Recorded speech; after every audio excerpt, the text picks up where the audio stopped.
सुत शिवजी टूटली पलनिया त गौरा दे जगावेली हो।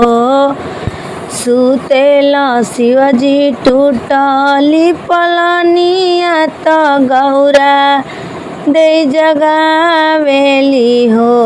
स्वामी उठी नाही चली ना बजरिया त तीज के बरत आइल हो। उठी स्वामी चली नाही चली ना बजरिया की तीज के बरत आइल हो। आइल बाटे भादो के महीना त तीजिया बरतिया न हो। हे स्वामी तीज के बरत मन भावन बड़ी पावन हो। हे स्वामी तीज के बरत बड़ी पावन बड़ी मन भावन हो। चली चलिए स्वामी बजरिया की किने लाल चुनरिया हो। स्वामी कीन देहम लाल पियर चूड़िया की चमकत लहठिया न हो। स्वामी कीन देही लाल पियर चूड़िया की चमकत लहठिया न हो।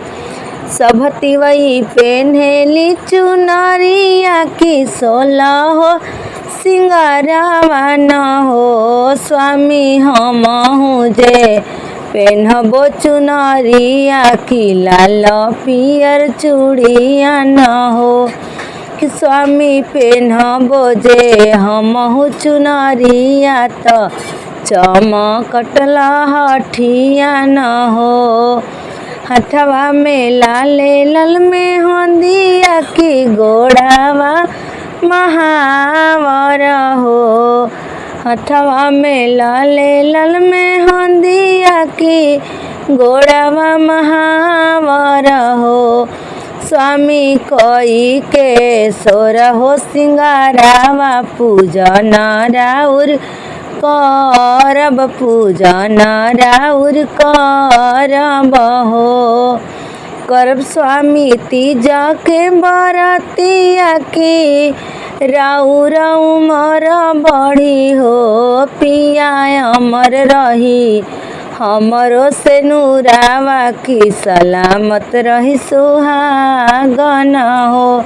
कि शिवजी बढ़ी राउर उमरिया मोरे अमर सुहाग रही हो।